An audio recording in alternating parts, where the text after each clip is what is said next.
Regret करने के लिए भी ना आप में थोड़ी सी गैरत होनी चाहिए। माइंडसेट ये बड़े लफ्ज़ होते हैं कि माइंडसेट ठीक करते हैं। गैरत होनी चाहिए, बाकी सब कुछ आ जाता है, ठीक है। बस अंधे दोनों आप भागते रहेंगे कि बस ये मैं कर रहा हूँ, ये मैं कर रहा हूँ, आपसे कोई 2 सवाल पूछता है, बस जवाब होता नहीं है। और फिर आप रील्स लगाते हो अपनी स्टोरीज पे कि people are not believing in you, ये वो नहीं यार, दैट्स स्टूपिड। वेल एक और प्रॉब्लम भी है जो यूथ में बहुत ज़्यादा है, एनजाइटी, डिप्रेशन। तो what's your take on this? मतलब वो एक बहुत मज़े की कोड आती है कि यार अगर हर बंदा अपने सारे मसलों को एक लिफाफे में डाल दे और इकट्ठे फेंके तो हर बंदा अपने मसले सबसे पहले उठाएगा कि यार मेरे लिए यही ज़िंदगी ठीक है। उस दूसरे की ज़िंदगी में तो बड़ा कुछ चल रहा है, ठीक है। यूनिवर्सिटी कल्चर, 4 साल आप अपनी यूनिवर्सिटी के ज़ाया करोगे किसी के पीछे। जैसी यूनिवर्सिटी ख़त्म होगी आप अपना करियर शुरू कर रहे होगे, कोई और आएगा 4 साल आपसे बड़ा होगा, उसने अपना कारोबार सेट कर लिया होगा, ऐसे गुच्छी से पकड़ के ले जाएगा और आप उधर रोते रह जाओगे। दैट इज़ द रियलिटी, ठीक है। अस्सलाम वालेकुम, this is your host Ubaid Malik. So आज जिस गेस्ट से हम बात करने जा रहे हैं वो 21 years old and he is doing fantastic job.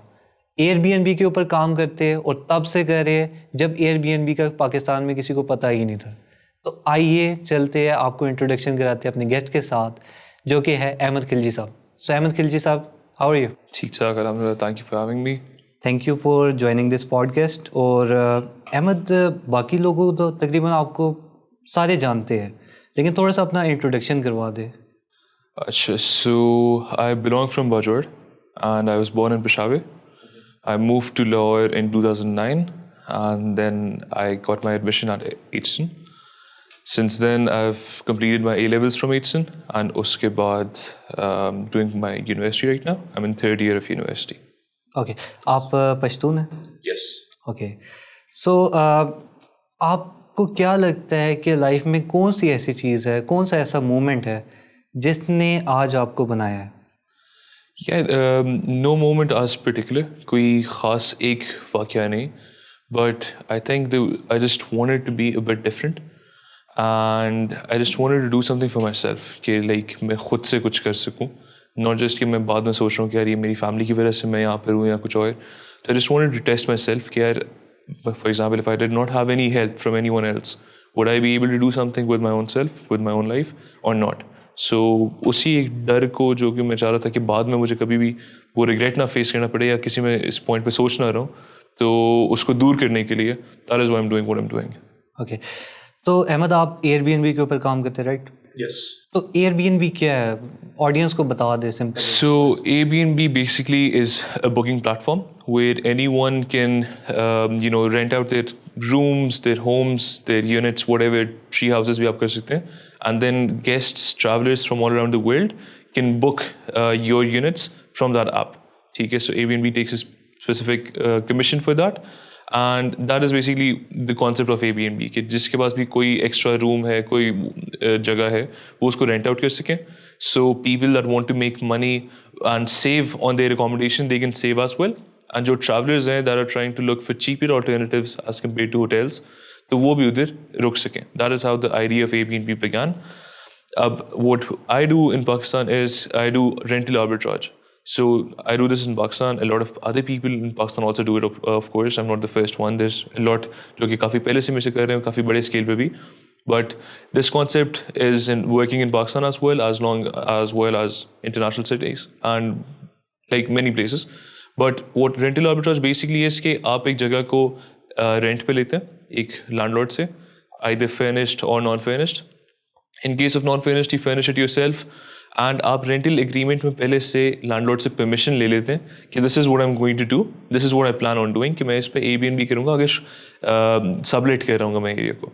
तो when you have that clause in your rental agreement then it is legal, ठीक है, बिकॉज लैंडलॉर्ड को पता है उसकी जगह आप कर रहे हैं, कोई बीच में पूछने वाला नहीं है, किसी का ना हक बनता. तो that is what I am doing and that is one model of Airbnb. दूसरा यही है कि for example if someone is living in a rented house, ठीक है, अब फैमिली ऑफ 3 और 4 पीपल, उन्होंने इस्लामाबाद में कहीं अपने लिए घर रेंट आउट कर लिया और अब उनका यूज़ सिर्फ नीचे वाला पोर्शन होता है, ऊपर वाला पोर्शन में 2 कमरे हैं, उनके यूज़ ही नहीं होता, लेकिन they still want to save on their monthly rent. तो क्या कर देंगे, वो ऊपर वाले अपने 2 कमरे जो हैं Airbnb कर देंगे, ताकि जितनी उनकी रेंट, अगर फॉर एग्जांपल ₹1,00,000 रेंट उनका जा रहा है, तो वो शायद उसमें से अगर 50% भी कवर कर सके, मोस्ट केसेस में लोग 100% भी कवर कर लेते हैं, लेकिन अगर 50% भी आपने कवर कर दिया तो आपने कुछ एक्स्ट्रा मेहनत नहीं की और आपका रेंट फिर भी कम हो गया, तो आपकी एक लिविंग कॉस्ट कम हो गई है। बाकी मेरे जैसे लोग, we take it as business, जहाँ पे हमें जगह मिलती है हम लोग रेंट पे ले लेते हैं और फिर उसको फिनिश करके Airbnb पे चला देते हैं। Then there is another way which people make money on Airbnb through, that is management. So management दो किस्म की होती है। अब for example either you can be a management company. Management company वो डायरेक्ट लैंडलॉर्ड से एग्रीमेंट करती है, लैंडलॉर्ड से वो घर अपार्टमेंट जो भी है वो साल के लिए कॉन्ट्रैक्ट पे ले लेते हैं and they don't pay a fixed rent. दे से कि हम आपकी प्रॉपर्टी Airbnb पे चलाएंगे, जितनी भी इनकम आएगी हम सर्टेन परसेंटेज जो है उसकी लेंगे, आपने कुछ नहीं करना, फिनिश भी हम करेंगे, चलाएंगे भी हम, सफाई वगैरह भी हमारा काम है, फिनिशिंग की कॉस्ट ऑब्वियसली आपने देनी है, लेकिन बाकी सारा काम हम करेंगे। So this multiple agencies, property management companies are do that internationally, Pakistan में this none as of yet, और this is one model to look at it. फिर एक दूसरा है which is just being a co host. So for example मैं एक Airbnb host हूँ and I have units to run, but I have a lot of other things to do as well, जिसकी वजह से attention फिर आप इतने ज़्यादा units को उतना नहीं दे पाते। तो अब मुझे ज़रूरत नहीं है एक प्रॉपर्टी मैनेजमेंट कंपनी की, क्योंकि वो मुझे ज़्यादा कॉस्ट करेगी और मैं तो खुद रेंटर हूँ, तो मुझे मेरा मार्जिन बहुत स्क्वीज हो रहेगा। तो मैं क्या करूँगा, मैं Airbnb पे को होस्ट हायर कर लूँगा। अब को होस्ट एक लेमैन टर्म्स में it is just a virtual assistant जो कि आपकी Airbnb प्रॉपर्टीज़ आपके लिए मैनेज कर रहा होगा। मैनेज कैसे कर रहा होगा, गेस्ट रिप्लाईज वगैरह ये वो कर रहा होगा, और वो इंटरनेशनली आप मतलब जहाँ मर्जी बैठ के आप जहाँ मर्जी के लिए को होस्ट कर रहे हो, बिकॉज आपने सिर्फ मैसेज का रिप्लाई देना है, गेस्ट का चेक इन इंस्ट्रक्शंस वगैरह देनी है, ये चीज़ें करनी है। So this is the broad spectrum of Airbnb and what it is and how multiple people are making money through it. तो स्टार्ट कौन कर सकता है? चीज़ तो बड़ी अच्छी है, लाइक इससे पैसा कमाया जा सकता है, लेकिन इसकी रिक्वायरमेंट्स क्या है? कोई कंपनी बनानी है, क्या करना है? स्टार्ट देखिए, start honestly anyone can start it. को होस्टिंग कोई भी कर सकता है, आर्बिट्राज वो बंदा कर सकता है ऑब्वियसली जिसके पास इन्वेस्टमेंट है, but there is no such requirement. मतलब मैं खुद यूनिवर्सिटी में हूँ, जब शुरू किया था तब तो बिल्कुल यूनिवर्सिटी शुरू हो रही थी, तो कि ऐसा मसला नहीं था कि यार यूनिवर्सिटी साथ में छूट रही थी या कुछ और। कोई if there even a housewife they can start, कोई साइड जॉब कर रहा है they can also start. So there is no like limitations on it, ठीक है, एनीवन कैन स्टार्ट। हाँ, अब एक बंदा for example if they making a lot of money in something else and they see Airbnb का starting point जो कि उधर उसको बड़े कम पैसे मिल नज़र आ रहे होंगे, तो ऑब्वियसली वो नहीं शुरू करेगा, वो कहेगा कि यार मैं जो कर रहा हूँ मैं वही करता रहूँगा। लेकिन एक बिगिनर के लिए anyone can start, there is no age पर रिक्वायरमेंट कि यार ये आपके पास कम से कम होना चाहिए और एनीथिंग ऑफ दैट सॉर्ट। सो आपको पता है कि इन्वेस्टमेंट के लिहाज से घबरा जाते हैं लोग, तो आपको लगता है कि ये मॉडल जो है वो मिनिमल इन्वेस्टमेंट के साथ स्टार्ट किया जा सकता है और मिनिमल रिस्क ऑब्वियसली? नहीं, मिनिमल इन्वेस्टमेंट के साथ तो नहीं स्टार्ट किया जा सकता। There is a lot of other things that you can do with very little investment, ठीक है। For example you can very easily start an ecom business with 1 lakh रुपए के साथ आप आराम से शुरू कर सकते हैं, बट डिपेंडिंग, मतलब आप कुछ लोग उस पर कहेंगे कि यार 1 लाख में कैसे शुरू हो जाता है। आप शुरू में 20-30 प्रोडक्ट्स लेके स्टार्ट करो, उससे आप चलाओ तो हो जाता है, but Airbnb requires large investment, ठीक है, and it is not absolutely risk free. Obviously आपने ज़रा पहले दिमाग अपना इस्तेमाल करना है बिफोर रेंटिंग द प्रॉपर्टी, कि उसकी फाइनेंशियल प्रोजेक्शंस कैसे करनी है, वो मेरे लिए प्रॉफिटेबल होगा नहीं होगा, कैलकुलेशंस कैसे होंगी, प्रॉफिटेबिलिटी कब आएगी, ROI कब कंप्लीट होगा, वो सब कुछ आपने पहले देखना होता है। But yes, there are methods जिसके साथ आप अपनी इन्वेस्टमेंट कम्प्लीटली Airbnb से निकाल भी सकते हैं। अगर फॉर एग्जाम्पल आपका फेल भी हो रहा है तो you can still recover your investment. मैं कह रहा हूँ पूरी इन्वेस्टमेंट रिकवर कर सकता है। हाँ, so you might even be making, for example आपने Airbnb आपका फेल हो गया, ठीक है, आपने लाख रुपए की जगह ली थी, आपने रेंट वो फिनिश कर दिया, उसकी वैल्यू वैसी 130-140 हो गई है, ठीक है, आपका Airbnb नहीं चल रहा, आप लॉन्ग टर्म आगे रेंट पे दे दें, तो आपको महीने का 30-40 हज़ार तो फिक्स्ड वो वैसे भी आता रहेगा। शुरू में आपको सिक्योरिटी और एडवांस आपको भी मिलेगी, तो आप सब लेजी हो गए, get it? So you will make your investment back as well. You will make maybe 20-30K per month as well, और वो भी बैठे बैठे आपको मिलेगा, बिकॉज आपने कुछ करना भी नहीं होगा। वो दूसरा बंदा रह रहा है, वो आपको 1-20 पे करता है, आप आगे लैंडलॉर्ड को 1 लाख दे देते हैं, 20,000 आपके पास बच जाता है। तो इन्वेस्टमेंट तो निकल आती है, बट देन अगेन कि कौन निकाल पाता है, कि कौन किस सोच से जा रहा है, किसने कितनी इन्वेस्टमेंट की है फिनिशिंग पे, that all matters a lot. Okay, so आप बेसिकली अपना एक एजेंसी चला रहे हैं, service based, right? Yes. So आपको क्या लगता है कि जैसे इमान गाजी ने भी अपनी सर्विस बेस्ड एजेंसी जो है वो स्टॉप करके और वो सैस की तरफ चला गया, तो आपको क्या लगता है कि ये सर्विस बेस्ड एजेंसी, ये मॉडल स्केलेबल है, इसमें इतना पोटेंशियल है कि इसको बिग थिंग लाइक $1 million तक लेके जाया जा सके? पॉसिबिलिटी है? अच्छा, सर द थिंग इज़ कि AI is taking over the world, ठीक है, बट आई बिलीव कि हॉस्पिटैलिटी इज़ वन सेक्शन जहाँ पे you still need a human touch and human element, ठीक है। एक गेस्ट तब तक कंफर्टेबल नहीं होता जब तक वो किसी इंसान से कम से कम बात ना कर ले, बिकॉज ऑब्वियसली उन्होंने एक वीरान इलाके से आना है दूसरी जगह पे, ठीक है, एंड उन्होंने they have to spend couple of nights over there, so they want to speak to someone पहले कि मतलब यार मैं उधर ठीक होऊंगा भी नहीं, ठीक है, मैं कहाँ जा रहा हूँ कहाँ नहीं जा रहा, they have no clue. So ना सिर्फ पिक्चर्स हैं उनके पास, तो they want to speak to real human, they don't want to speak to just a chatbot कि हाँ ये आपके इंस्ट्रक्शंस हो गए, ये हो गया। तो आपको at any point you will need human interaction in the hospitality business, ठीक है। उसके बाद see scaling to $1 million, that's an interesting question. ऐसे में एक तो first of all Ivan switched to SaaS because he saw more potential in SaaS, ठीक है। He had tens of thousands of students that he could already sell that SaaS product to, ठीक है। So even उसने he did not have to start from the beginning because he is teaching you SMMA and then he's selling you उसी का एक SaaS product. So you already have customers lined up for that, ठीक है। And then it depends on everyone what they want to swerve their career into. अब for example मैं arbitrage कर रहा हूँ, but now I can see because I have the audience and I have presence and I have the international credibility as well. I can very easily go to its services, ठीक है। I can very easily take my agency wherever I want to. Abhi, it's been 2 months, I have never reached out to a client. They've reached out to me themselves, ठीक है, because of my Instagram page and everything. So it makes international client? international as well. So it makes sense to me. That doesn't mean कि it will make sense to everyone. And the way I will grow or I might not grow does not mean कि एक और बंदा grow करेगा उसी speed से या नहीं करेगा। हर बंदे का different होता है, ठीक है। And to be honest, $1 million a month is not like, it seems like a very big figure when you're sitting out of Pakistan, ठीक है। When you go and meet big agency owners, $1 million a month does not seem like a very big thing, ठीक है। When you meet those people that are doing big agencies, that are running big agencies, तो they're doing revenues जो कि मतलब यहाँ पर आप किसी को बताओगे तो वो मानेगा भी नहीं। तो you can very easily take it up to over there. हाँ अभी even I'm not at that point, but sooner than later I will be. तो $1 million a month is very much doable in co-hosting, but obviously not everyone can do that, ठीक है। बहुत selected few, because see to start an agency it does not take a lot of investment, ठीक है। एक agency शुरू करने में और एक कारखाना शुरू करने में इन्वेस्टमेंट कारखाने में शायद 100 गुना ज़्यादा लगती हो, ठीक है। इन्वेस्ट एजेंसी में बहुत कम लगती है, लेकिन एजेंसी आपकी एनर्जी बहुत ज़्यादा रिक्वायर करता है, बिकॉज उसमें डायरेक्शन क्या जानी चाहिए, टीम बिल्डिंग कैसे करनी है, क्लाइंट कम्युनिकेशन कैसे करनी है, आउटरीच कैसे करनी है, आपने इंश्योर कैसे करना है कि आपका चर्न जो है मंथली वो मिनिमम पे रहे। That is where the energy kicks in, and वो फिर हर बंदे की बस की बात नहीं होती, तो वो प्रॉपर जोर देता है इंसान को। तो एक एजेंसी को एक हद तक चलाना वो हर बंदा कर लेगा, लेकिन उधर से फिर उठा के किसी ऐसी जगह पे लेके जाना जहाँ पे किसी और ने ना देखा हो, that is where you need a lot of energy.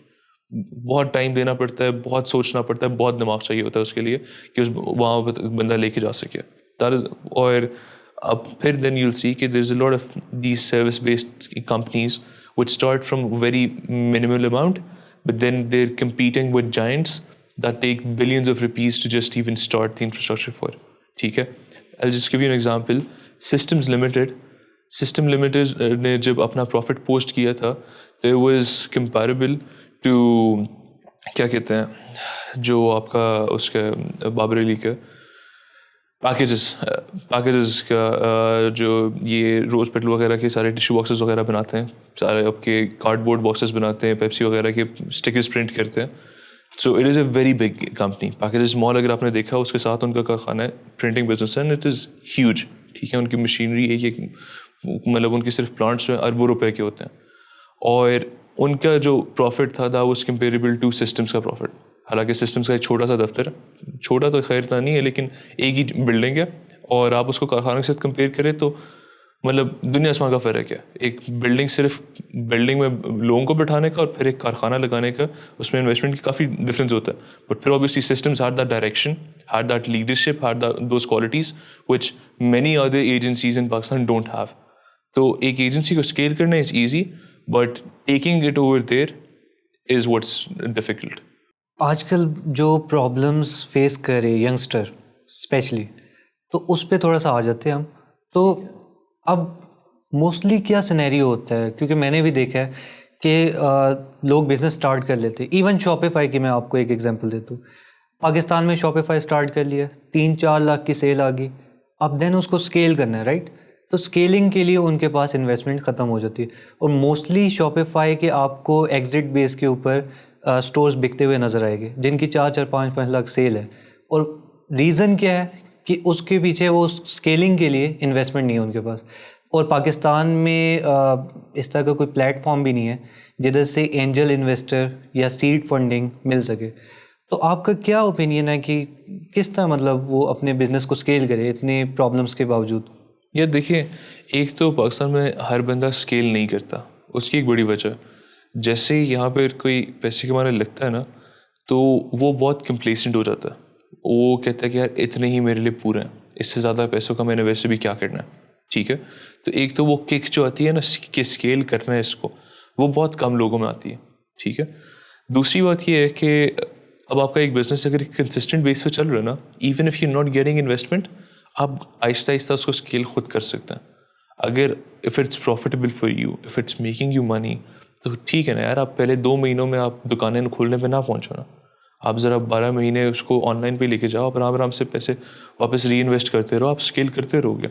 आप जल्दबाजी किस चीज़ की है कि बस मैंने 2 महीनों में अगर मैंने सेल शुरू कर दी तो बस अब मैंने रिटेल में भी घुस जाना है, अभी मैंने हर किस्म का एड, मतलब सबसे ज़्यादा एड्स भी मेरे चल रहे हो, आप आराम आराम से ग्रो करो ना।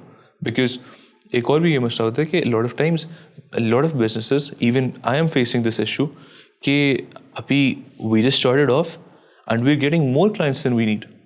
ठीक है, अब more clients than we need मेरे लिए बड़ा आसान है, मैं हर बंदे को कहूँ आ जाओ। ठीक है, मैं यहाँ पे भी अपने एजेंसी पे 3,000 यूनिट्स का लोड डाल दूँ, लेकिन जब मुझे पता है कि यार मेरी ऑपरेशंस अभी इतनी स्ट्रांग नहीं है, बिकॉज ऑब्वियसली उनको भी टाइम लगेगा थोड़ा ज़रा स्ट्रीमलाइन होने में, तो अगर वो सारी एकदम आ जाए तो ठीक है, 3-4 महीने तक मैं उनको पैसे चार्ज कर लूँगा। 5वें महीने में वो सारे मेरे से तंग आए होंगे कि यार ये तो काम इसी नहीं करके दे रहा, and what will happen, I will just fall down dead. Because वो सारे लोग जो हैं वो फिर हर बंदे को मेरे बारे में ये भी बताएंगे कि यार इसका सर्विस अच्छा नहीं था, तो दोबारा मैं कभी वो कर भी नहीं सकता, उनको अप्रोच भी नहीं कर सकता, बिकॉज ऑलरेडी मार्केट में एक नाम गंदा हो गया। तो स्केलिंग तो ज़रा it needs to be consistent, it needs to be solid, कि आपने एकदम ग्राफ आपका ऐसे जाना चाहिए। ठीक है, आपका ग्राफ ऐसे नहीं जाना चाहिए, और ऐसे जाता नहीं, ऐसे जाता है लेकिन फिर वापस यहाँ से गिरता है, वापस फिर उठाने के लिए ना बहुत मुश्किल, बहुत जान लग जाती है, and eventually what you have to do is close down that company, rebrand and start another. ठीक है, तो स्केल आराम से करना is the way to go, scale फॉरन नहीं करना चाहिए। और आप फंडिंग वगैरह की बात कर रहे हैं, मैं 2-3 साल से I am looking out for Pakistani startups, जो कि कौन क्या कर रहा है क्या नहीं कर रहा। A problem that I see is, in my opinion, Pakistani startups get very happy when they get funding. ठीक है, हालांकि यार फंडिंग पे that is not something you should be celebrating. ठीक है, हाँ आप सांस ले लो कि यस शुक्र है कंपनी में चला पाऊंगा क्योंकि मुझे फंडिंग मिल गई है, बट आप फंडिंग लेके आप फंडिंग पार्टीज कर रहे हो, आप फंडिंग सेलिब्रेशंस कर रहे हो, आप डिनर्स कर रहे हो, लंचेस कर रहे हो, क्यों? क्योंकि आपको फंडिंग मिल गई। या that is when the responsibility starts, that is when you've got the funding, you've made a name in the market, but now you need to show people that you were the right choice. ठीक है, कि अगर investor, if an investor took a bet against you, तो you were the right choice as well. ठीक है, but होता क्या है, वहाँ पे उनको फंडिंग मिलती है, 2 दिन बाद आएंगे तो गाड़ी डिफरेंट होगी, घड़ी डिफरेंट होगी, महीने बाद देखेंगे तो वेकेशन पे निकले होंगे, जहाज़ की स्नैप्स आ रही होंगी। That is the problem in Pakistani funding market. Not only Pakistani, that is an international issue कि people have made funding achieve करना उनके लिए ultimate success है, whereas funding is the fuel that you need in order to take your agency or your company or whatever business you're doing to that successful area. ठीक है, funding लेना, और funding आप कह रहे हैं कि इन्वेस्टमेंट आती नहीं लोगों के पास। उबैद, आपके पास कोई आता है, आपके पास अभी जेब में 1000 रुपये है, ठीक है, और आपको पता है आपके पास 100 जो पड़े हुए हैं वो आप थोड़े स्पेयर कर सकते हैं। आपके पास एक बंदा आता है, वो आपको एक रॉक सॉलिड प्लान देता है, this is what I am doing, ऐसे कर रहा हूँ, इतने मुझे पैसे चाहिए, इतना ये बना के दे सकता है, और मैं ये कर रहा हूँ। आप उससे 6 सवाल पूछते हो और वो आपको दबादब जवाब देता है ठीक ठाक, जिसमें आपको समझ आ जाती है कि यार इस बंदे को हर एक चीज़ का पता है। अब आपके पास वो जो 100 रुपये पड़े हुए हैं, आपको पैसे पसंद है? हर बंदे को पसंद है। तो आप भी कहेंगे कि यार ये 100 ले लो, ठीक है, बेशक 120 वापस दे दो, लेकिन आप उसको दे देंगे। अब जो लोग कहते हैं ना कि यार इन्वेस्टमेंट नहीं मिलती, उनके पास कोई प्लान होता ही नहीं है। क्लैरिटी नहीं होती। कोई क्लैरिटी क्या, उनके पास प्लान ही नहीं होता। प्लान होगा तो उसके ऊपर क्लैरिटी आएगी ना। अच्छा जी, क्या करना है? वो मैं ई कॉमर्स स्टोर खोलना है। अच्छा, ई कॉमर्स, मेरे काफ़ी सारे दोस्त हैं, ई कॉमर्स स्टोर में क्या करना है? वो बस इसकी वेबसाइट बन जाएगी, टी शर्ट्स बेचेंगे। अच्छा, टी शर्ट कहाँ से लेनी है? वो मेरा दोस्त है, वो कह रहा है उसके घर के पास एक फैक्ट्री है, वहाँ से बनवा लेंगे। अच्छा, क्वालिटी कौन सी? वो टॉप नॉच क्वालिटी आजकल की। अच्छा, जीएसएम कितना है नहीं पता, ठीक है। आपने अपने ब्रांड पोजिशनिंग कैसे करनी है नहीं पता। आपने अपने कैश फ्लो को कैसे मैनेज करना है नहीं पता। उनसे आप 2-3 सवाल और पूछ लें। एक होता है पैशन कि बस मैंने करना है कुछ, ठीक है, पैशनेट तो आप हो, but you need to have clarity कि यार मैं क्या करना चाह रहा हूँ, ठीक है। बस अंधे दोनों आप भागते रहेंगे कि बस ये मैं कर रहा हूँ, ये मैं कर रहा हूँ, आपसे कोई 2 सवाल पूछता है, कुछ जवाब होता नहीं है, और फिर आप रील्स लगाते हो अपनी स्टोरीज पे कि people are not believing in you, ये वो नहीं यार, that's stupid. You need to know कि what you are doing, you need to know, you need to have a rock solid plan. आप जाके किसी के पास बैठे हैं, कोई भी साना बंदा जिसके पास सामने आप बैठे कि यार ये तरीका है, ये मैं करने लगा हूँ, इसमें इतने बन सकते हैं, वो आपसे जो सवाल पूछा आप उनका जवाब भी दो, वो कैसे नहीं देगा आपको पैसा। But if you go there and sit like a fool where you don't have any answer for them, how can you expect कि वो बंदा आपको पैसे दे दे? वो जाहिल है, उसको नजर नहीं आ रहा कि यार इस बंदे को तो कुछ समझ नहीं आ रही, इससे मैं 2-3 सवाल पूछ रहा हूँ, ये तो मेरे पैसे लेके डूब जाएगा, तो वो तो आपको नहीं पैसे देने लगा। तो anyone that has a rock solid plan, they've always gotten investments, ठीक है। Look at international examples, look at examples in your own country. Anyone that made it big and didn't have money in the beginning, they got money. Why? Because people could see potential in them, ठीक है। But if someone cannot see potential in you, and why can they not see potential in you? Because you cannot show that to them, that is your fault। कि आपके पास इतनी clarity अगर नहीं है, and you can't show your potential to the outside world, then obviously no one's going to give you funding. No one wants to waste their money on you, ठीक है। Even if it's your own father and he asks you a couple of questions और आपको उसके जवाब ना आ रहे हो, आपको अपना वालिद साहब आपके पैसे नहीं देंगे, क्योंकि वो भी यार उनके पास मुफ्त के थोड़ी आए हैं, मेहनत से आए हैं, वो बस आपके ऊपर ऐसे ही बहा देंगे, नहीं करेंगे। तो you need to have a rock solid plan पहले। इन्वेस्टमेंट्स वगैरह सब कुछ आ जाती हैं because everyone likes to make money, and if you have a plan that makes other people money as well, you will get funding. That is just an outright rule of law. ठीक है, कोई ऐसा platform है? Not that I'm aware of, but you don't really need a platform for this. You need a network, and you can easily find a network anywhere. If you're doing something, आजकल it is very easy to get in the spotlight. You just need to make an Instagram page. आप उस पर सिर्फ अपना journey बताने लग जाओ. People will start following you. People will start looking at you. People जिनके साथ मतलब for example on my page I met a lot of people जिनके normally अपना नाम पहुंचाना भी उनके लिए उन तक बड़ा मुश्किल होता मुझे, बट अब वो घर बैठे होते हैं, उनके फ़ोन में मैं बोल रहा होता हूँ, ठीक है। So content is one thing through which you can reach whomever you want to reach, ठीक है। you have an idea, you want to show the world, content. You want something to talk about which you think no one else is talking about, content. You want to raise attention towards an issue that you feel is very necessary, content, ठीक है। So you can speak to anyone in the world for that. And again, आपके पास ये platform नहीं है, लेकिन आप इस तरीके से तो करो ना यार। जिसने करना होता है वो अपने लिए तरीके ढूंढता है, जिसने नहीं करना होता वो बहाने ढूंढता है कि प्लेटफॉर्म नहीं है, ये नहीं है, वो नहीं है, ये नहीं है। जिसने काम करना होता है वो कर लेता है। ठीक है। अच्छा, इन्वेस्टमेंट की तो बात होगी, अब एक दूसरा इशू है जो most of the businesses face कर रहे होते हैं, वो है पार्टनरशिप का में फेलियर। लाइक 2 पार्टनर है और उनमें कुछ लाइक कॉन्फ्लिक्ट आ गया एंड फिर उससे कंपनी को काफ़ी नुकसान होता है। तो आपको क्या लगता है पार्टनरशिप क्यों फेल होती है, क्या रीजंस है इसकी, और किस तरह से बचा जा सकता है? यार पार्टनरशिप से बात में पहले मैं ज़रा आपको वैसे ही एक और बात करूँगा। अक्सर मतलब मैं अपने दोस्त के साथ रील्स वगैरह लगाता हूँ सब कुछ, तो लॉट ऑफ टाइम्स इवन जिन लोगों को मैं पर्सनली जानता हूँ वो कहते हैं यार हमारे दोस्तों को देखो और अपने दोस्तों को देखो। और पता है उस टाइम मैं क्या सोचता हूँ कि यार आप अपने आप को भी तो देखो। मतलब आप जिस तरह लोगों को ट्रीट करोगे लोग भी आपको उसी तरह ट्रीट करेंगे। Lot of times you'll hear जब आपको कोई दोस्त कुछ अच्छा करता है आपके लिए, आपके रिश्तेदार भी होंगे और दोस्त भी होंगे कि ऐसे दोस्त हमें तो नहीं मिले। आपको भी सोचना वो ऐसे दोस्त हैं, वो ऐसे कर लेंगे किसी के लिए। जब आप किसी के लिए नहीं कर सकते कुछ, how can you expect someone else to do that for you? ठीक है, you get what you give. मतलब you know I believe in this good karma bad karma कि भाई आप जो करते हो वो आपके साथ होता है। अब in order to even be in a good company you need to be something of yourself, जो कि अगलों को हेल्प आउट वगैरह कर रहे हैं, वो अगले के लिए साफ नीयत से उसके लिए काम कर रहे हैं, तो आपको लोग भी ऐसे मिलेंगे जो आपके साथ साफ नीयत के साथ चलेंगे। जब आप खुद अब पार्टनरशिप्स फेल क्यों होती है? क्योंकि नीयत नहीं साफ होती। एक बैठा होता है कि यार इस पॉइंट पे मैं पहुंचूंगा, मैं उसको कटा लूंगा। तो जब आपकी नीयत ऐसी है तो आपको क्या लगता है दूसरा भी आपके बारे में ये नहीं सोच रहा होगा? आपके पास भी इसी दिमाग से आप सोच रहे हो तो दूसरा नहीं सोच रहा होगा।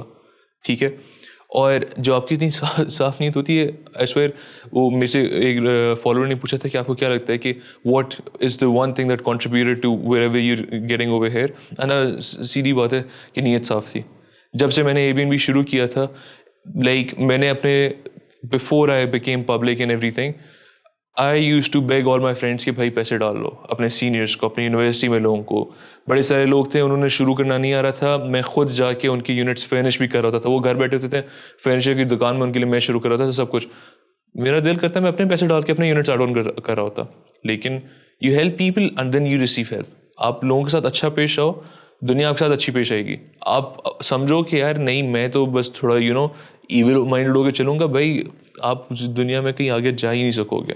आपको लग रहा होगा आप अपने फैंटेसी में होगे कि यार सब कुछ सेट चल रहा है, लेकिन कोई आपसे बात करने का दिल नहीं करेगा। तो if you want partnership to grow, you need to first of all be surrounded with good people. And how do you be surrounded with good people? If you're being good towards them as well. ठीक है, and then you don't partner on basis of greed. ठीक है, you partner because for example why did I partner? I partnered because I was like यार मैं सब कुछ अगर अकेले कर लूँगा, who will I enjoy it with? अब मेरे अगर दोस्त यार वगैरह सारे हैं और मैं सिर्फ ऊपर चला जाऊँ, वो नीचे ही हूँ, तो मुझे क्या मज़ा मिलेगा उसमें? मेरे पास बहुत पैसा आ जाए, बहुत गाड़ियाँ आ जाए, सब कुछ आ जाए, लेकिन अगर वो सिर्फ मेरे पास है, मैं उसको हाज़म ही नहीं कर पाऊँगा जब बाकी मेरे सारे जो दोस्त यार वगैरह हैं वो उसी तरह बैठे हों। तो you have to take everything in a group.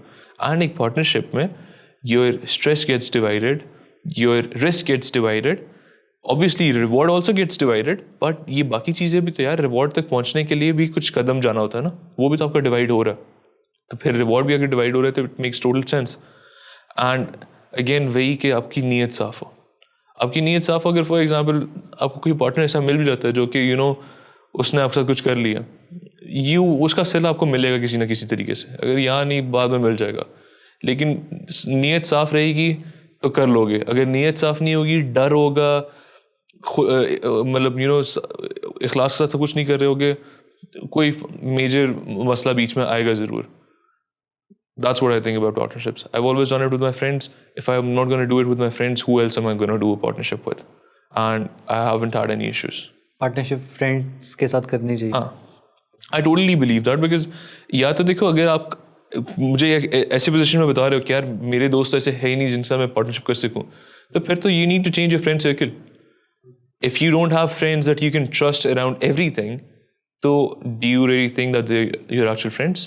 यानी आप सिर्फ टाइम पास कर रहे हो साथ क्योंकि आपको पास कोई और दोस्त है नहीं, अकेले आप बैठना नहीं चाहते और आप जाके बस किसी भी कंपनी में जाके बैठना चाहते हो कि यार बस कहीं पे मैं बैठा हूँ, और आप क्या कर रहे हो, अपने आप को डिग्रेड ही कर रहे हो उस तरह।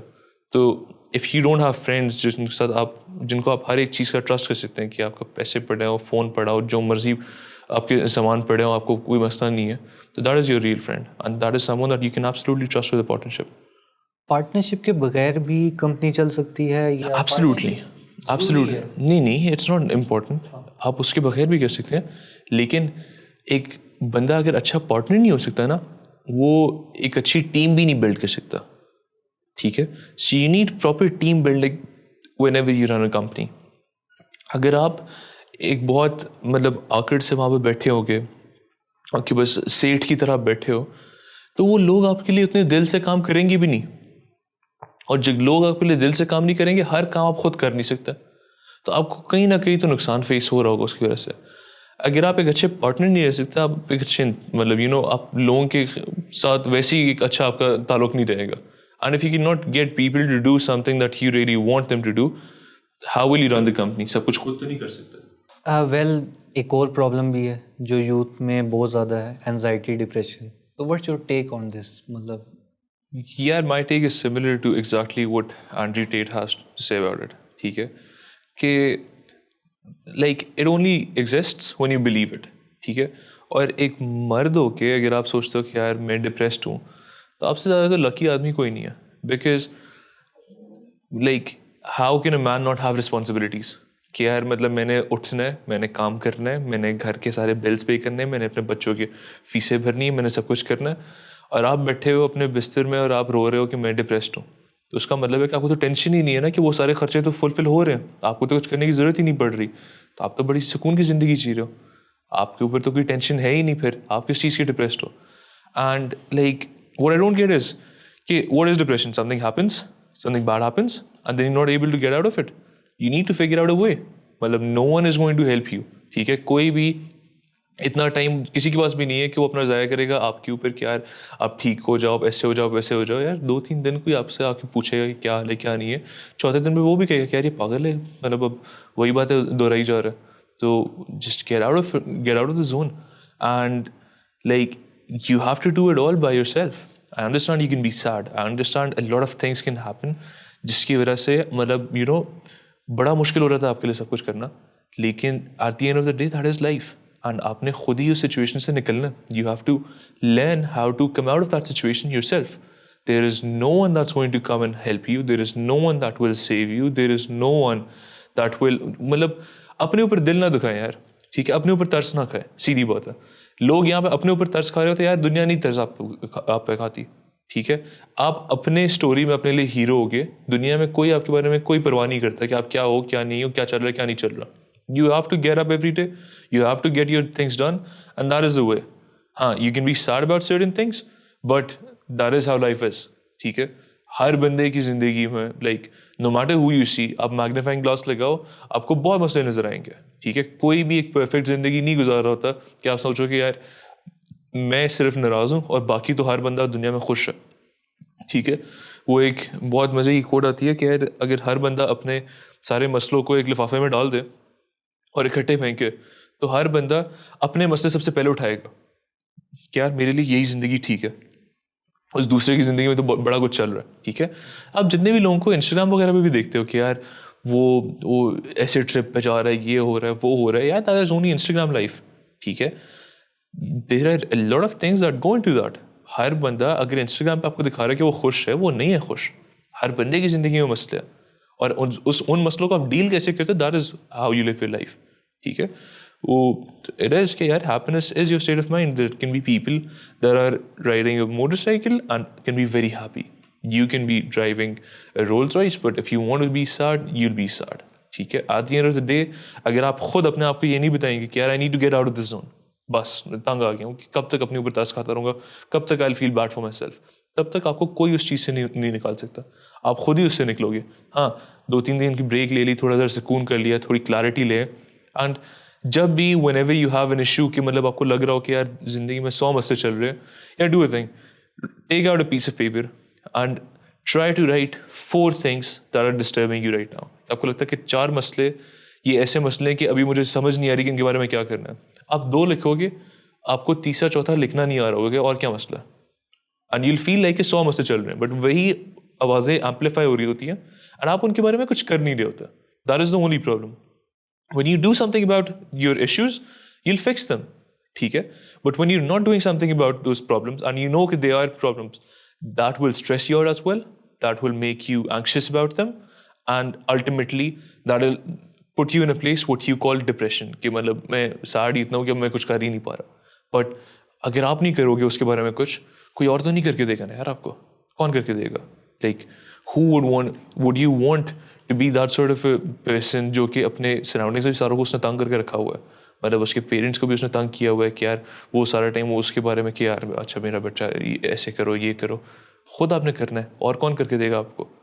तो हाँ, you can be sad but you have to do it yourself, there is no other way around it. ठीक है, it is the way of life, it is how it is that way for everyone. आप कोई अनोखे piece नहीं हो और अपने ऊपर तरस खाना छोड़ दें बस। एक बात तो आपने सही की कि सोशल मीडिया पे बहुत ज़्यादा फेक लाइफ, एक बिल्कुल सेपरेट लाइफ है सोशल मीडिया। अच्छा, सोशल मीडिया का आपने एक तो नुकसान बताया कि बहुत परफेक्शन एक दिखाई जाती है, एक बहुत सेपरेट लाइफ है इंस्टाग्राम की लाइफ रियलिटी से। सो इसका एक और भी नुकसान है सोशल मीडिया ज़्यादा यूज़ करने का कि शॉर्ट अटेंशन स्पैन। बेसिकली अब आपने देखा होगा कि ज़्यादा मैक्सिमम जो लोगों का फोकस होता है वो 10 to 15 सेकंड्स पे रह गया। क्यों? क्योंकि वो रील्स स्क्रॉल किए जा रहे हैं डेली, इंस्टाग्राम और सोशल मीडिया का यूज़ बहुत ज़्यादा है। So what's your take on this? You're right about that. That is something that's happening, and honestly, you cannot do anything about it. ठीक है, बिकॉज यूट्यूब शॉर्ट्स बंद नहीं होने वाली, इंस्टाग्राम रील्स नहीं बंद होने वाली। और ऑनेस्टली अगर मैं आपसे भी पूछूं, मैं खुद ये फेस करता हूँ, अगर मैंने कोई वीडियो यूट्यूब पे सर्च करनी भी हो, अगर वो 10-15 मिनट की वीडियो है, मेरी जान जाती है कि यार अब 15 मिनट में सिर्फ बैठ के ये देखता रहूँगा। आई वुड मच रादर कि मुझे एक रील में वो नज़र आ जाए, इन्फॉर्मेशन मुझे मिल जाए। And I think that's happening because the world is also moving at a much faster pace than it used to. ठीक है, हम लोग as humans are doing things at a much faster pace. पहले जहाँ पे हमें एक चीज़ को करने में आधा घंटा लग रहा था, अब वो अगर हम 3 मिनट में कर रहे हैं। फॉर एग्जाम्पल, आपने ChatGPT से कुछ लिखवाना है, अगर वो एक बंदे को आप पहले काम बोलते थे तो वो आधा घंटे में करता था, ChatGPT आपको आधा मिनट नहीं लगाता करने में। ठीक है, तो हर चीज़ is evolving around that. And अगर if you wanted a piece of information जो कि नॉर्मली आपको आधे घंटे में मिलनी थी एक वीडियो से, 30 मिनट में मिलनी थी या 15 मिनट में मिलनी थी। For example, we are having this podcast, this will be 1.5 hour. ठीक है, but someone that wants to just get के पॉडकास्ट में बात किया हुई है, वो 4 रील्स देखेगा 40-40 सेकंड की, उसको समझ आ जाएगी पॉडकास्ट किस चीज़ के बारे में। And they will not have to waste their time कि वो पूरा टाइम देखें। बट कुछ लोग होंगे जो कहेंगे कि चलो यार सुकून से बैठते हैं, अब देखते हैं कि उसके बारे में बात किया हुई है। बट जिसने एक इन्फॉर्मेशन उसमें से ग्रास्प करनी थी, उसने तो 2-4 मिनट में कर ली ना। तो I think that is in a way a good thing as well. हाँ, अटेंशन स्पैन आपकी काफ़ी रिड्यूस हो जाती है, नहीं देखी जाती चीज़ें, इधर उधर दिमाग जा रहा होता है। पहले अगर आप 20 मिनट बैठ के एक जगह पर एक चीज़ पे फोकस कर पाते थे, तो वो 5 मिनट भी मैं नहीं कर पाता।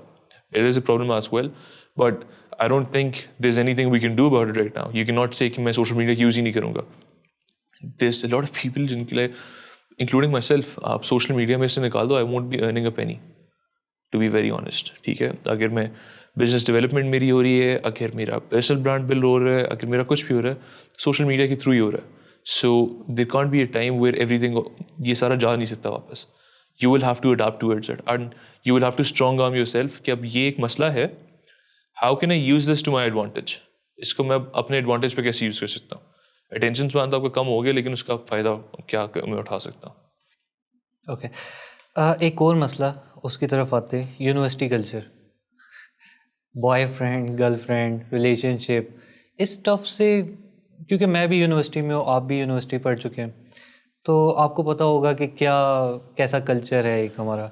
और एक जो यूथ है, जो एक 18-19 साल का लड़का है, उसको इन चीज़ से बाहर निकलने ही नहीं दे रहे कि वो अपनी रिस्पॉन्सिबिलिटीज़ को जाने।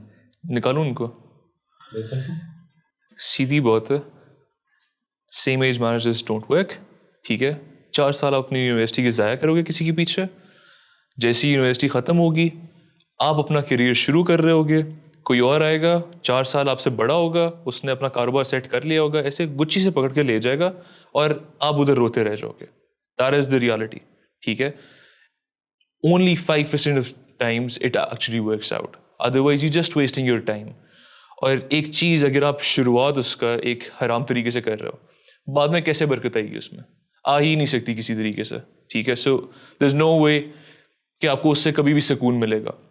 एंड देन आप अगर यूनिवर्सिटी जा ही रहे हो, तो आप जाके उधर जो टाइम गुजार रहे हो, आप अपनी क्लासेस में डाल के ज़रा उससे कुछ सीखें और उसको इम्प्लीमेंट करने की तरफ आएँ, रादर देन जस्ट गोइंग। असल मसला ये है कि उनको इतना बंद करके पाला रहता है ना कि जैसे ही वो यूनिवर्सिटी में आते हैं ना, वो कहते हैं वो लड़कियों से बातें करेंगे, गाड़ियों में जाएंगे, लॉन में बैठ के हम लोग गाने गा रहे होंगे। वो ऐसी हरकतें करने लग जाते हैं जहाँ पे उनके 4 साल सारे ज़ाया होते हैं, जो कि सबसे आपके ज़रूरी साल होते हैं। कि यार देखो, अगर आप उन 4 सालों में कुछ कर लोगे तो automatically when you are graduating you will have a head start. अब अगर आप ज़िंदगी में कुछ चाहते हो कि अब अगर Ubaid for example you want कि यार अगर 100 लोग बैठे हुए हैं उनमें से 90 लोग करोला सिविक वगैरह पे ही चले जाएंगे, और आप चाहते हो कि यार मैं क्रूजर मेरे पास हो उस टाइम फ्रेम तक, तो जो वो 100 लोग कर रहे हैं आप वो नहीं करोगे। फिर आपको मेहनत भी ज़्यादा डालनी पड़ेगी, आपको रास्ता भी अपना डिफरेंट चूज करना पड़ेगा। अगर आप वही कर रहे हो जो कि बाकी सारे कर रहे हैं, how can you expect a different outcome?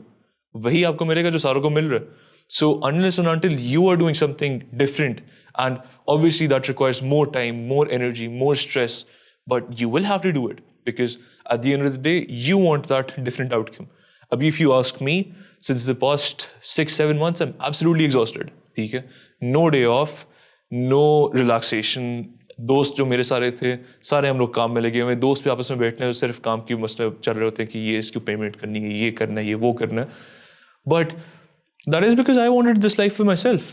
किसी ने मेरे को इम्पोज नहीं की, मुझे पता था कि यार मैंने कुछ बड़ा करना है और उसकी वजह से ही ये कॉन्सिक्वेंसेज हैं, so I am gonna deal with them. But at the same time अगर मैं यूनिवर्सिटी में ये चीज़ें कर रहा होता तो यार मैं तो अपने ही सेल्फ गिल्ट में मर जाता कि मैं कर क्या रहा हूँ अपनी ज़िंदगी के साथ। ज़रा सोचे तो सही कि आप आते हैं सुबह, आप जाके बस कभी उसके साथ बैठ गया, कभी इसके साथ बैठ गया, क्यों इंस्टाग्राम पे फॉलो कर लिया, ओ उसने मुझे फॉलो रिक्वेस्ट भेज दी, उसने ये कर लिया, उसने वो कर लिया। कब तक यार ये करते रहोगे? और ये रिग्रेट बाद में होता है, यूनिवर्सिटी के बाद। यार रिग्रेट करने के लिए भी ना आप में थोड़ी सी गैरत होनी चाहिए। कुछ लोग होते हैं उनकी जागती ही नहीं है कि नहीं बस ये जो हम लोग ठीक है ये तो एंजॉय करना था, ये तो बनता है। यार आप एंजॉय करो, कोई नहीं कह रहा कि एंजॉय ना करो, ठीक है, बट एक हद तक ना यार, एक ज़रा बैलेंस रखो कि जहाँ पे आप एंजॉय भी कर रहे हो और आप ज़रा प्रोडक्टिव भी हो रहे हो। आप सिर्फ एंजॉय करते हुए निकल गए तो पूरी ज़िंदगी जलालत रहेगी, फिर पूरी ज़िंदगी जलील होते रह जाओगे। और शुरू में थोड़ा ज़रा अगर ज़्यादा मेहनत कर ली तो हाँ ठीक है, वो 4 साल मैं भी कभी कभी रिग्रेट करता हूँ कि यार I am not doing anything that a teenage या early adult would be doing. ठीक है, मैं वो उस तरह का एंजॉय नहीं कर रहा अभी, लेकिन मुझे पता है कि यार बाद में मैं कर लूँगा, तो मुझे वो चीज़ लेके चल रही है। हाँ, if there was a balance I might have tried to balance it a bit, but it is what it is and I am happy about it कि बस ठीक है जिस तरह मैं कर रहा हूँ वो मेरे लिए ठीक है। बट कुछ तो ज़रा प्रोडक्टिव साइड पे तो बंदा कुछ करे ना। अगर मुझे कोई पूछे कि यार तुम अभी इंजॉयमेंट नहीं कर रहे या तुम अपने यूनिवर्सिटी की क्लासेस नहीं ले रहे, तो मुझे पता है कि यार I am doing something better than that. आपको अगर कोई पूछे कि आप क्लासेस नहीं ले रहे, आप क्या बोलोगे कि यार मैं बस वो फॉलोअर चाहिए थी मुझे, I wanted someone to talk to, that is why I was wasting my life. तो अच्छा तो नहीं लगता यार। सो आपको क्या लगता है कि क्या डिस्ट्रैक्शंस है एक लड़के की, या ओवरऑल अगर आप बात कर लीजिए तो एक यूथ में एक जो बंदा है 18-19 साल के, उसकी क्या डिस्ट्रैक्शन है? यार डिस्ट्रैक्शन ये है ना कि उसको पाला पोसा बहुत जाता है, ठीक है, उसको आप छोड़ते ही नहीं कुछ करने के लिए। आप एक हमारे सोसाइटी में एक अगर रूल ऑफ लॉ बन जाए कि यार एक लड़के ने ना 24-25 साल की उम्र तक लाजमी शादी करनी है, आप देखेंगे वो कैसे यूनिवर्सिटी के टाइम में काम नहीं करता। उसको पता है यार मैंने यूनिवर्सिटी में इंजॉयमेंट करनी है, यूनिवर्सिटी के बाद मैंने की अपनी नौकरी शुरू करनी है, 4-5 साल मैंने नौकरी करनी है, जाके 29-30 साल तक मेरी शादी होनी है, उसके बाद बस चलता रहेगा जिस तरह सिस्टम चल रहा है। आप उस पर ये नौबत ज़रा पहले लिख कर आए, अगर उसमें थोड़ी सी भी गैरत होगी वो यार नई टाइम ज़ाया करेगा, वो ज़रा ज़्यादा फोकस करेगा कि यार मैं कुछ कर लूँ अपनी ज़िंदगी के साथ, मुझे किसी मकाम पे होना है आगे, मुझे कुछ ना कुछ करना है, मैंने किसी को पालना है, कोई मेरे पर रिस्पॉन्सिबिलिटी होगी, कुछ और होगा। होता क्या है यूनिवर्सिटी तक तो उनको माँ के हाथ की रोटी खा रहे होते हैं, मतलब कोई मसला चल भी रहे तो मेरे बड़े सारे दोस्त हैं उनकी यूनिवर्सिटी के एप्लीकेशन फॉर्म्स जो हैं वालिद साहब भर रहे थे। तो जब आप इतना उनको पैम्पर करेंगे तो वो कल को रियलिटीज ऑफ लाइफ में कैसे जा सकेंगे? अपना डिसीजन खुद नहीं ले सकेगा। अपना डिसीजन मेकिंग तो यहाँ पे हो ही नहीं सकती ना सारे मामाज बॉयज हैं, क्योंकि उन्होंने कभी डिसीजन कोई खुद ली नहीं है। उनको पता ही नहीं है कि हम लोगों ने डिसीजन मेकिंग करनी कैसे। कल को ये मसले क्यों आते हैं फैमिलीज में कि वो मेरी बात नहीं सुन रहा, वो ये नहीं कर रहा, क्योंकि उसने कभी खुद डिसीजन लड़के ने लिया ही नहीं है। उसको पता ही नहीं कि यार मैंने डिसीजन लेना है तो कैसे लेना है, मैंने खुद एनालिटिकल थिंकिंग कैसे करनी है। मुझे तो पूरी जिंदगी बताया गया कि ये करो वो करो ये करो, क्यों? क्योंकि रिस्पॉन्सिबिलिटी कभी ली नहीं, ना कभी दी गई। और ये भी एक मसला है ना, लोग कहते हैं, वो लड़के भी आगे से कहते हैं यार हमें कोई रिस्पॉन्सिबिलिटी नहीं देता। यार आप अपने आप को प्रूव करोगे कि मैं रिस्पॉन्सिबिलिटी के काबिल हूँ, तो आपको क्यों रिस्पॉन्सिबिलिटी देगा ना। आप किसी को दिखाओगे कि हाँ आई एम मेच्योर इनफ कि मुझे आप रिस्पॉन्सिबिलिटी दे, मैं उसको सर पे पूरा भी कर लूंगा, तो आपको फिर कोई रिस्पॉन्सिबिलिटी देगा। ऐसे तो बैठे बैठे आपको रिस्पॉन्सिबिलिटी कोई भी नहीं दे देगा ना। कोई भी अपना, अगेन वही चीज़ कि कोई अपना एनर्जी ज़ाया तो नहीं करना चाहता आपके ऊपर। या अगर आपको फॉर एग्जाम्पल कोई काम कोई पकड़ा देता है, वो अपना काम खराब तो नहीं करवाना चाहता, उसको नजर आएगा कि हाँ ये कर लेगा, तो वो तभी आपको रिस्पॉन्सिबिलिटी देगा, वरना तो नहीं देगा। अच्छा, माइंडसेट पे आते हैं कि माइंडसेट कितना इम्पोर्टेंट है। यार उबैद, फैंसी वर्ड से निकलो।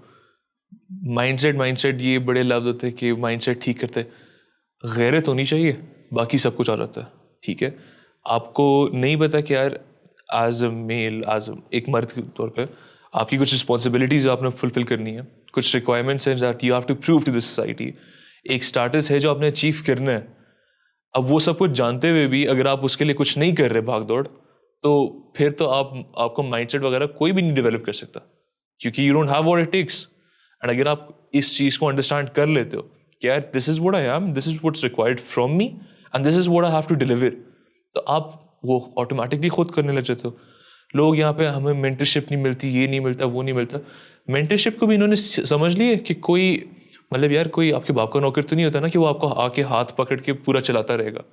आपने सिर्फ उनको ऑब्जर्व करना है, देखना है कि वो क्या डिसीजंस ले रहे हैं, वो क्या कैसे कर रहे हैं, and that is mentorship enough for you.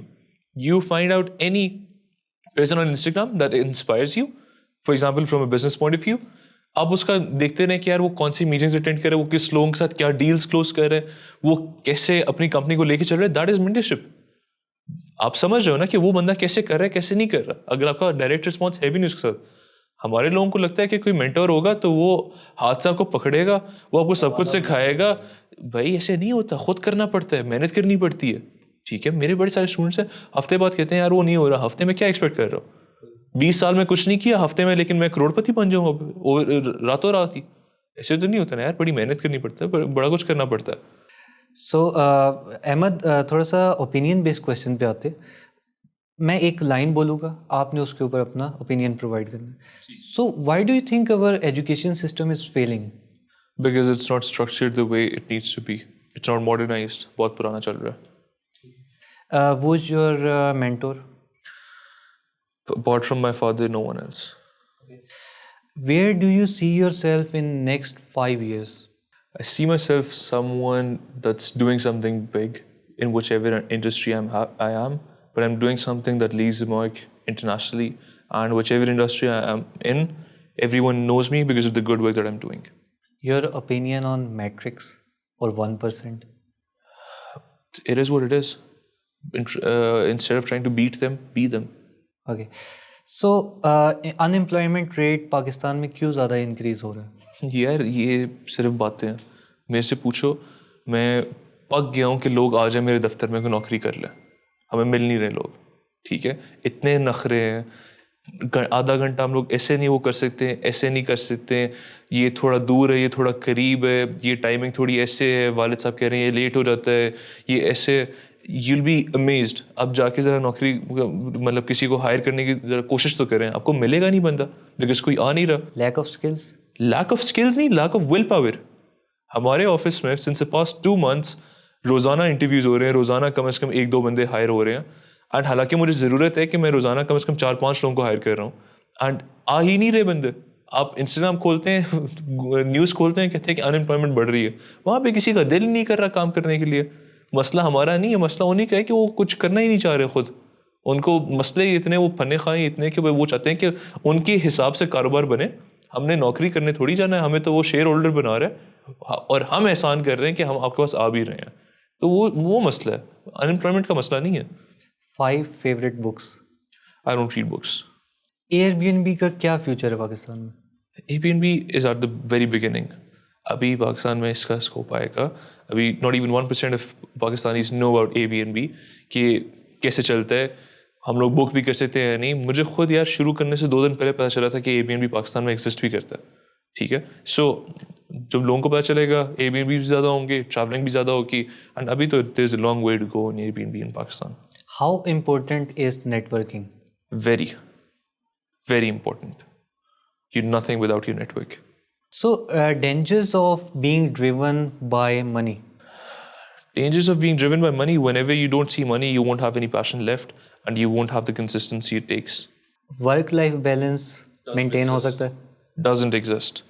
So Ahmad, conclusion की तरफ आते हैं. सो एक एडवाइस जो आपको लगता है कि यूथ को बहुत ज़रूरत है उसकी. यार टाइम वेस्ट ना करें, थोड़ी गैरत खाएं, थोड़ा काम करना शुरू करें, ज़रा अक्ल को ज़रा इस्तेमाल करें, ठीक है.